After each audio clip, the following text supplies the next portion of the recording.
يعني للأسف أنه كالعادة الحقيقة مكتوب علينا كل يوم سبت ان احنا نتكلم عن القرضاوي، انما يمكن المره دي كنت انا وفريق العمل بنتفق او بقول لهم يعني يا جماعه خلاص مش مقرر علينا كل مره نتابع يعني خطبه القرضاوي، لان مش فارقه خلاص الراجل عمال يخرف وما فيش جديد. بس الحقيقه المره دي لا، في جديد، وده اللي خلانا ان احنا نتناول ما تحدث عنه يوسف القرضاوي في خطبه الجمعه امبارح، لأنه تصريحاته العدائية الحقيقة تجاه مصر كالمعتاد كانت موجودة، وتجاه القوات المسلحة كالمعتاد كانت موجودة، وتجاه المصريين كلهم إلا الفئة المعينة اللي هو بينتمي إليها، جماعة المحظورة والجماعة الإرهابية، برضو ده كالمعتاد. إنما الجديد بقى المرة دي إن كمان القرضاوي واضح إن حرقاه جدا زيارات الرئيس عدلي منصور إلى عدد من الدول العربية وطريقة الاستقبال المشرفة اللي كانت موجودة هناك. وعشان كده دخل القرضاوي في خطبة امبارح مش بس يهاجم مصر والمصريين والقوات المسلحة وما إلى ذلك، إنما كمان هاجم الدول العربية اللي ساعدت مصر ماليا عقب ثورة 30 يونيو، وقال الشعب السوري أولى من مصر وكان يجب أن نمد الجيش الحر بالأسلحة. ده حسب ما جاء على لسان هذا الرجل في خطبة الأمس.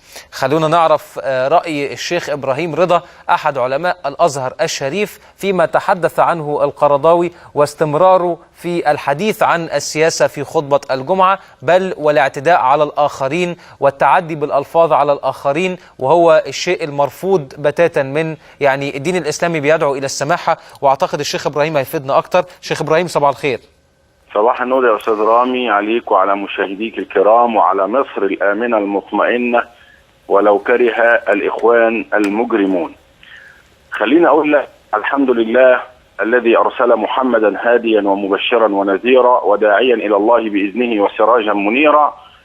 علمنا النبي صلى الله عليه وسلم ليس المؤمن بالطاعان ولا باللعان ولا بالفاحش ولا بالبذيء. أنت الآن أمام مشهد لرجل قاد هذا الفصيل وهو الآن في حالة احتضار، في حالة فلت، ويمكن إشارته إلى المنتخب والست جوان والكلام الفارغ اللي قاعد يعلق عليه.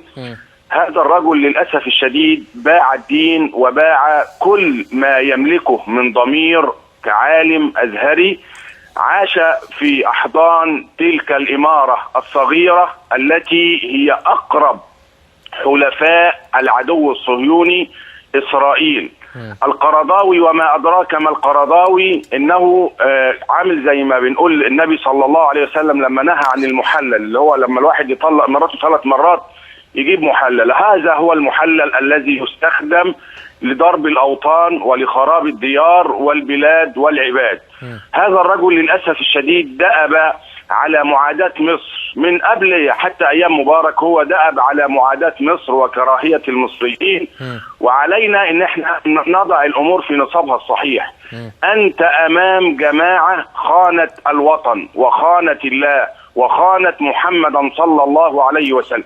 مستحيل تحت أي بند يطلع عالم أزهري درس في رحاب الأزهر الشريف وحفظ كتاب الله وتتلمذ على أيدي علماء أفنوا أعمارهم في دراسة الشريعة الإسلامية أن يفرح لخراب البلاد والعباد.